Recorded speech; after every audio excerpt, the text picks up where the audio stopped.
The virtues of this approach, for those of us who believe that art has a social role, are obvious. The problem is not about what social instrumentalism includes, but what it chucks out, which it seems to me is the very spirit of provocation that transformed the arts in the 60s and 70s.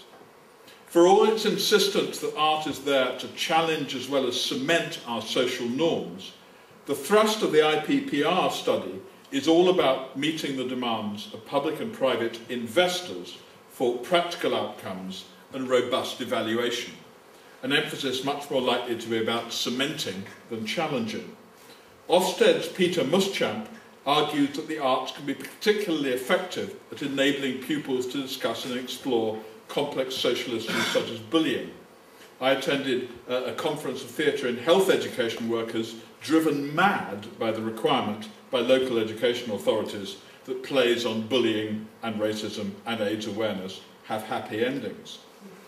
And when Jamie Cowling sets the 11.5 million cost to keep Raphael's Madonna of the Pinks in the UK against the number of staff nurses, teachers and prison officers that 11.5 million could provide for a year, is he not unconsciously putting the most damning case against art spending?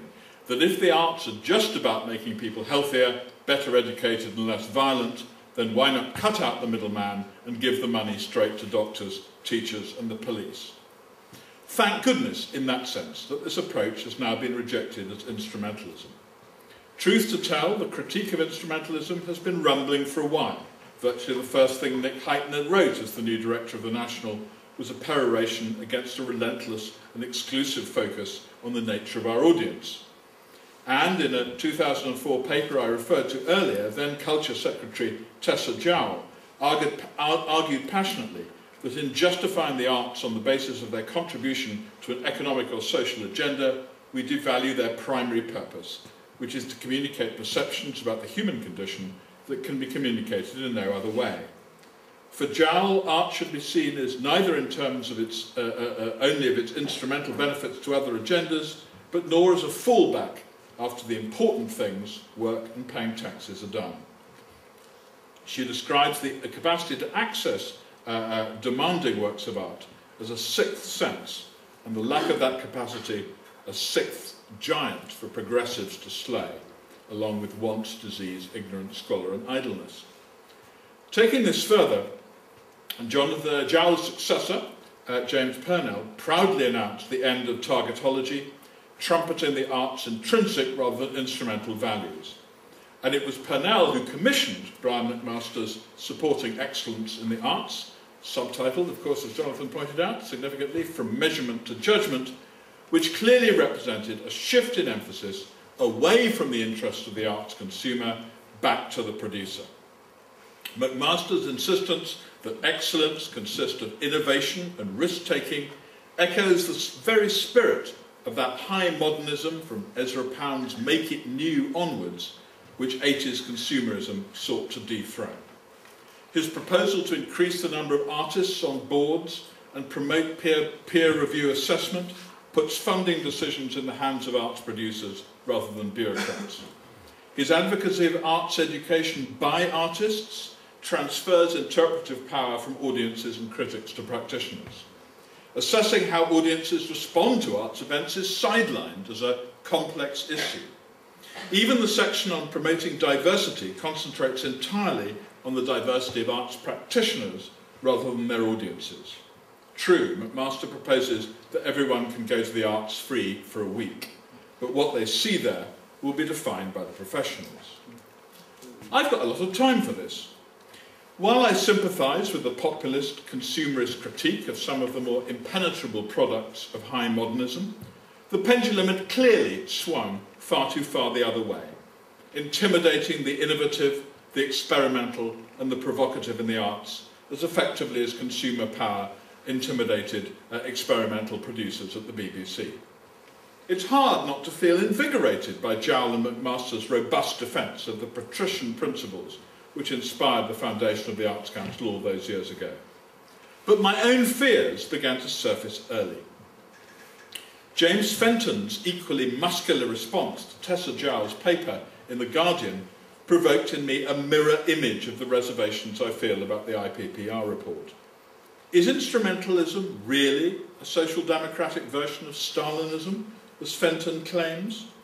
Is a potter feeling obliged to claim that his pot attacks adult illiteracy, an entirely fair way of summing up new Labour arts policy? Is it really that terrible for the much-cited Madonna of the Pinks to be toured around the country so people outside London can see it? Does acknowledging that every oboe concerto doesn't have to help young mothers escape the poverty trap mean that the arts exist entirely for their own sake, that they can make no contribution to suggesting alternatives to violence or combating alcoholic despair? Is there not a third way, triangulated between tick-box instrumentalism and arts for art's sake? Like the patrician populist contest, the patrician participatory argument ignores the third leg of the stool.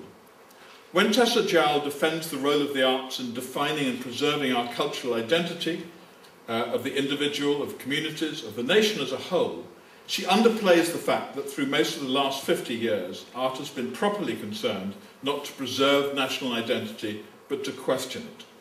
The most productive periods of post-war arts have been when the provocative has challenged the patrician, at the Royal Court in the 50s and the 90s, at the BBC during the era of That Was the Week That Was and Cathy Come Home. By contrast, the promise of the provocative populist alliance has come to naught. Promising to dethrone high art in the interests of rap music, street art and alternative comedy, the postmodernists have only served to give a progressive imprimatur to girl bands and reality TV. If the arts are to have the centrality to our human experience that Tessa Jowell rightly expects of them, then the inevitably patrician institutions that provide them need to be challenged and held to account by the spirit of provocation rather than flattened by the market. Similarly, the work of people in education and outreach departments, community theatre, performance groups and youth companies need to be released from the tyranny of targets and tick boxes and encouraged to provoke. So I look, in my own town, to Graham Vick's determination that the Birmingham Opera Company will do Wozzeck, Fidelio, Candide, Ulysses and Don Giovanni as greatly and grandly as anyone else, but that he will involve community performers who look like the audiences he wants to attract. I look to Big Brum Theatre and Education Company, which has commissioned 5 plays from that champion of community cohesion, Edward Bond. I look to plays about bullying which don't have happy endings. I look to the Coventry Belgrade Theatre, who rather than conducting sedate, reassuring workshops for a group of talented but seriously mentally disabled actors, set up a theatre company called the Shysters, and then after they'd done 2 shows of their own, cast them as the Mechanicals in A Midsummer Night's Dream.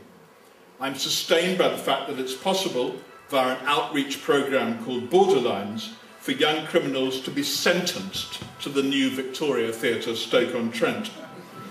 And finally, you couldn't get much more instrumental than the Burnley Youth Theatre, much of whose work is based on Boal's Forum Theatre principles, and who used evidence first drawn from arts workshops as a means of persuading Lord Clarke's inquiry into the 2001 riots of the deep-rooted extent and nature of white racism in the town, and set out to counter it by mounting a play about 3 visions, not of Burnley's past or present, but a wild metaphorical future, developed and performed by Asian and white young men. Throughout the 80s, the artists were encouraged to be businessmen, and in the 90s they were invited to be social workers. That was, in my view, an improvement, and there were experiences and lessons and gains from that impetus which we ignore and abandon at our peril. Now the pendulum is swinging back. We need to remember that just because artists aren't social workers doesn't mean that art isn't social, and the most social of the arts is the theatre. Which brings me finally back to Burne-Jones and his angels. Our equivalent of his factories is the twin, unintended but pervasive evils of globalisation: homogenisation, Starbuck Nation, and atomisation, bowling alone. Theatre is already bowling down the first of these roads, the mushrooming of West End shows based on films and the apparent death of the original musical, demonstrations that homogenisation is well advanced. What theatre should be doing is providing an alternative both to mass popular entertainment and to the isolated individual sitting alone in front of a computer screen. Not death to Hollywood, but an alternative to Hollywood. Not art as policing carried on by other means, but art that does things that no other form of cultural expression can do. I began with angels and I end with the Almighty. The teacher in the first grade painting class asked Lucy what she's going to paint today. "I'm going to paint God," announces Lucy. "But Lucy," says the teacher, "no one knows what God looks like." "They will now," says Lucy.